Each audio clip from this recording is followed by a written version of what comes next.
Now,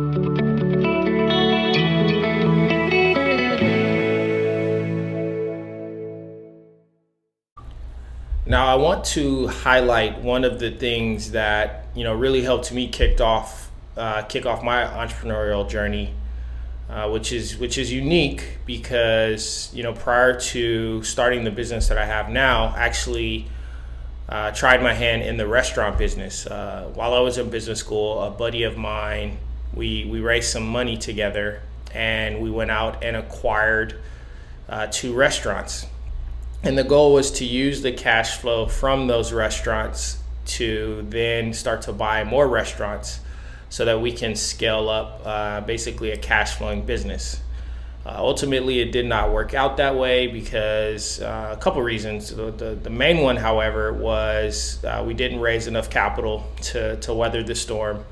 So when the business got tight, there was some severe weather that happened in the area, in the Chicago area, that ultimately wiped out our cash flow because we weren't generating any sales and we just didn't have enough cash to go through with that. And then we just didn't have the best location, and they say that location is one of the most important things when you're in that business. And these are all things that we learned a little too late in the game, and ultimately we had to close those doors, sell the assets, and take on corporate jobs. Now, the second phase of my entrepreneurial journey was kicked off by a book that a buddy of mine suggested that I read, and it was called The 4-Hour Workweek by Tim Ferriss.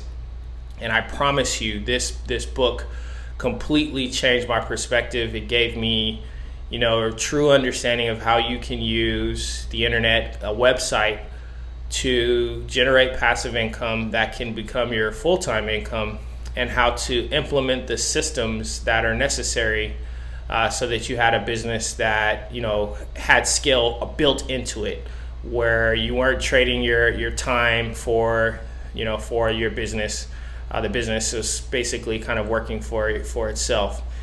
And this book, the 4-Hour Workweek, just really honed in on that. Talked about how you can start with a blog and how you can find people to write for your blog, and how to use the different advertising systems that are available out there for you to help you get traffic to your blog and ultimately help you sell more products for your business. So, that really just kind of kick-started everything that I have going now. I'm full throttle into this whole internet thing. It's branched into a few aspects. We have e-commerce businesses, we have ad networks that we've built. We're also getting heavy into the crypto space. We do a lot for our clients on the web and app development side. So, a lot has evolved from my reading of that book, and I definitely think it's a must read for anyone that's trying to start out in the journey. Because even if you're not going to go neck deep into the internet stuff, just the importance of systems and establishing a process that will help you scale your business, I think, is super important for any entrepreneur to know and understand. So I throw that out there for you guys to definitely pick up that book. But now I want to take some time to just actually talk through that process. From when I first started my first foray into this whole internet stuff. Funny enough, I was actually at an internet company. I was working for a company called TrueCar, which is still around, but basically they sell car purchasing data both to the car dealerships and as well to consumers, to just help people all around make better purchase and sales decisions in the automotive space. So I was in that seat where I got exposed to, the importance of, driving traffic and establishing a sales funnel and establishing a relationship with those people that visit your website, and how you can retarget them to get them to come back and ultimately drive through to a sale. And so I was, in that space, and I was trying to figure out, what I could do based on information that I already had at my disposal to create my own, sales funnel and things that I could sell through to an audience.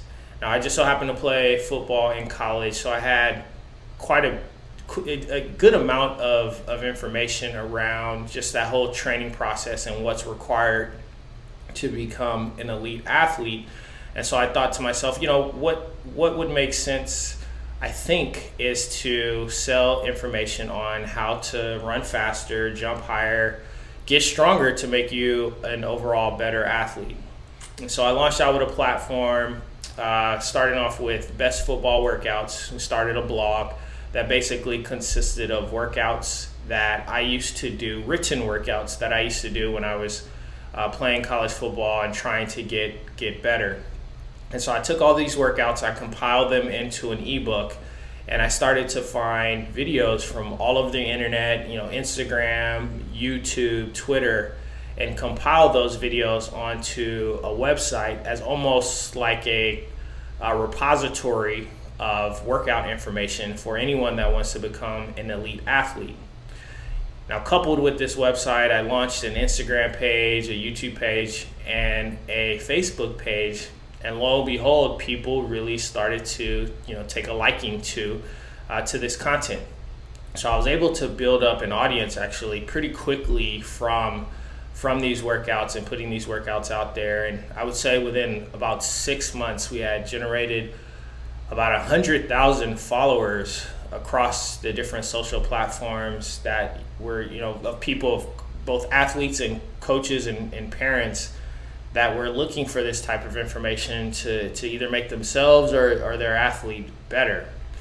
And so with that, we really start to see some great traction. I say we because I had a couple partners join me in this, and we started to see some traction. And from there, that evolved from just selling ebooks and advertising and affiliate links across the blog with the workouts to actually establishing direct supplier relationships with some equipment manufacturers in the space.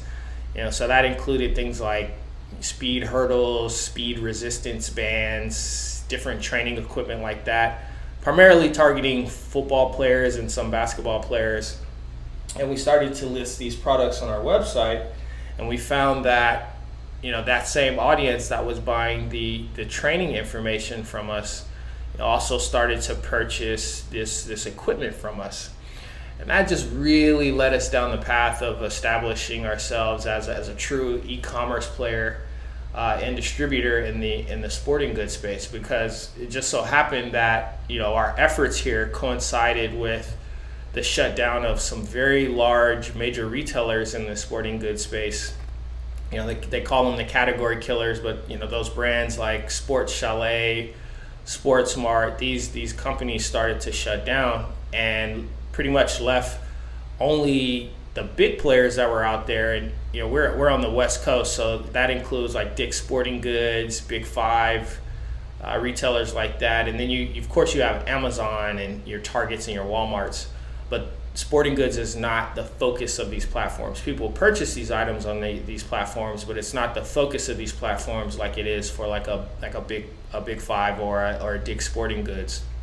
So we found an opportunity there because a lot of people all across the country, they no longer had their local sporting goods store that they could just show up to and buy those products that they need. So a lot of this business went online, and it was just ripe for us to start an e-commerce brand in this category. So with us listing these products and establishing these relationships with the manufacturers directly, that really opened up a lane for us to start to generate income from selling these products online. And it started with relatively low margins. I would say between 10 to 15% markup that we were getting on some of these products, to actually establishing ourselves as a wholesaler where we're able to fatten our margins a bit and really make a healthy business out of selling these products. Now, the thing I want to make sure that I do not leave out is I was doing all of this while I was still working at TrueCar. So I had a pretty demanding job. I was running the digital marketing division, targeting some large clients that we had and working out specific marketing partnerships that we had established. And so, I'm doing this, I'm moonlighting and doing this and building this brand.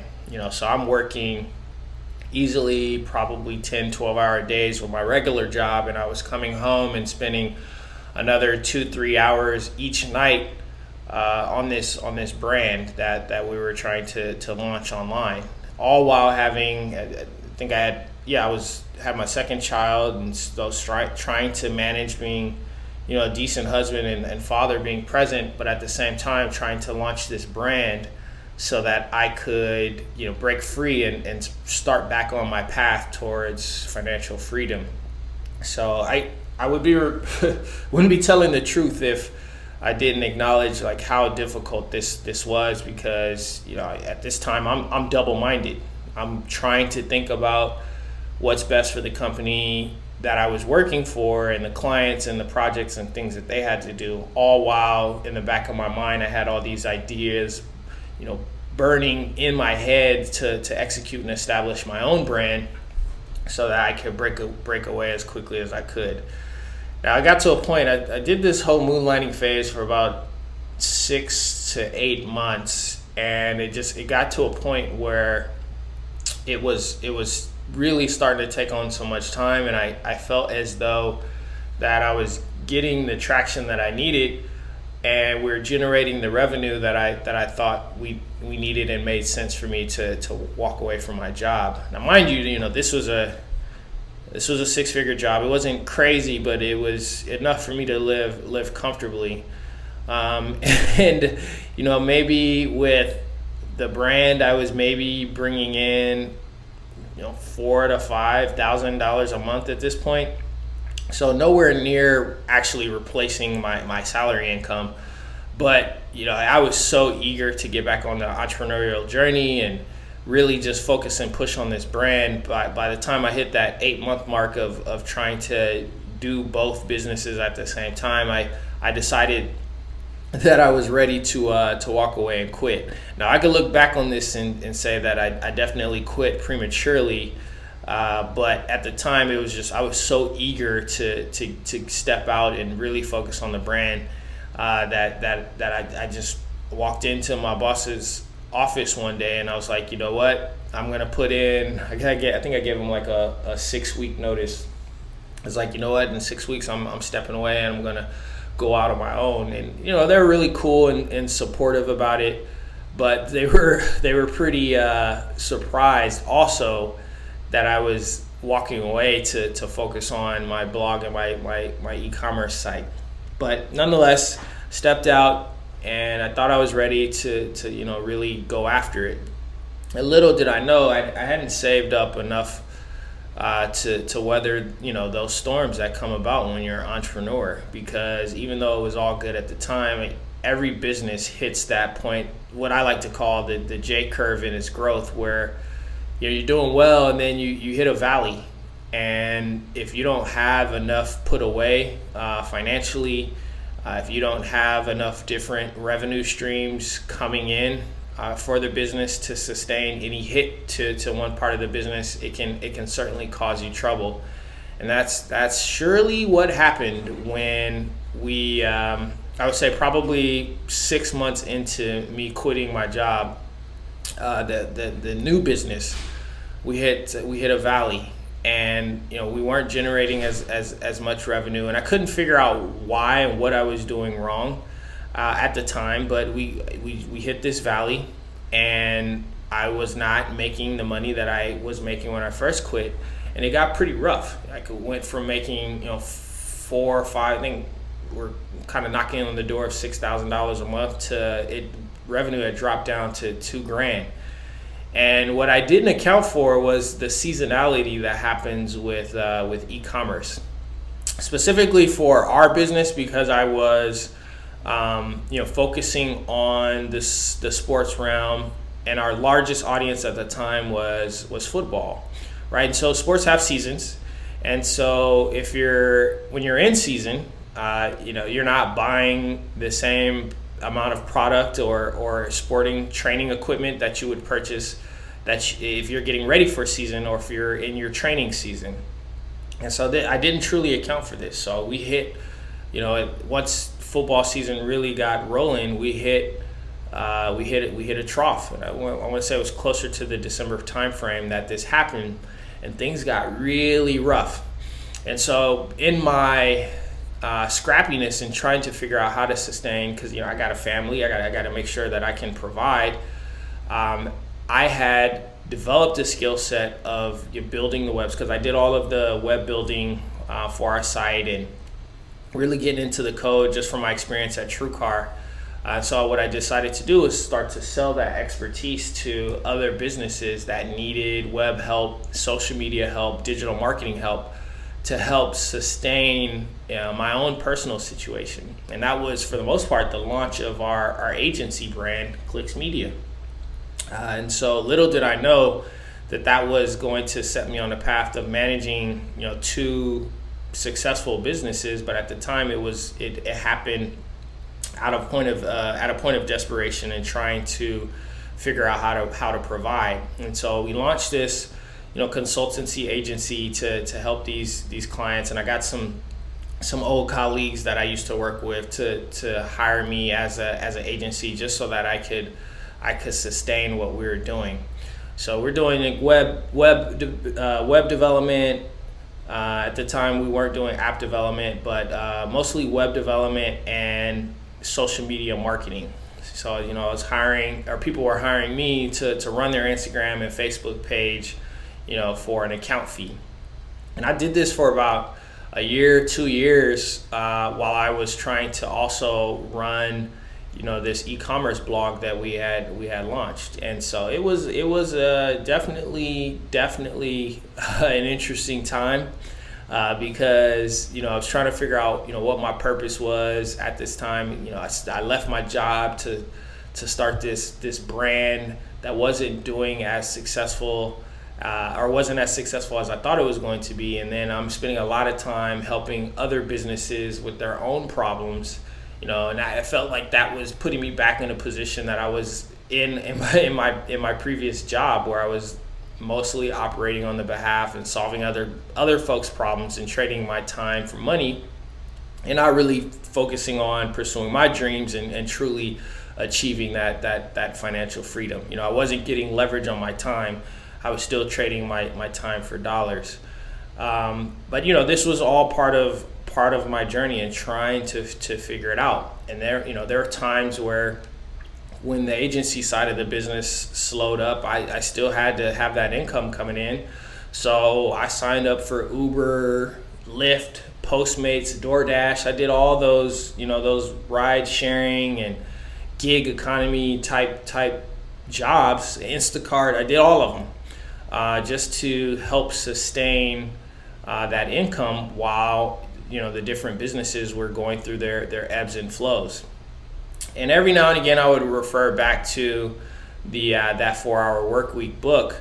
But what I was truly missing in what I was doing is I hadn't established those systems that I learned about in the book. I was implementing the tactics, as far as like driving traffic and having a website and content and doing all the SEO. I was definitely doing those specific tactics, but what I had missed on was establishing those systems that were required to allow for me to replace myself and institute a process that didn't require me to be involved in the day-to-day, so I could focus more on bringing in revenue, bringing in more business, let the business work itself, and have me more so working on the business as opposed to working in the business. And then there's a difference, right? If you're in there doing everything day to day, all the execution, you're not giving yourself time to work on the business development, bringing in new clients, thinking about the strategy and direction of the business, because you're in the weeds of what it is that you're doing. And so that as I look back on it, that's what my issue was, and it was causing me to run on this treadmill. And I was pretty much in the same place that I was in when I was working my job. I was trading my time for money because I hadn't created those systems. I had a mentor tell me one time, he's like, millionaires create businesses, but billionaires create systems. And, that's stuck with me because he said that at a point, maybe 2.5 years into my journey. And I realized that was my issue. I'm still in this sort of small business mindset where I'm working in the business every single day, and I haven't created those systems that are required to allow for me to scale and really grow what we're doing, bringing in more clients every single day and giving people on my team the opportunity to thrive and help push the business forward. So if there's anything that I could leave you guys with to round this out is, figure out, once you've figured out what it is that you want to accomplish, figure out your process, figure out your system to help you achieve that goal, and figure out how you can empower those that are around you so that you're spending less time on the actual functional execution within your business, and you're spending more time on being the visionary, the leader, the business development person, being that main salesperson for your business, representing your business so that your business can actually grow. And so that was my biggest thing that I wanted to share, because I can easily say I probably missed out on 2.5 years of growth because I wasn't focusing on that. I was so entrenched in the actual day-to-day, doing the coding, doing the writing of the blogs, listing the products myself, fulfilling orders myself, that I wasn't giving my business an opportunity to really breathe and grow. And I was actually serving as the bottleneck to my business, such that we were staying in the same place and running on the treadmill. So, that's my advice to you guys. Definitely figure out your process, figure out your systems, constantly think big picture.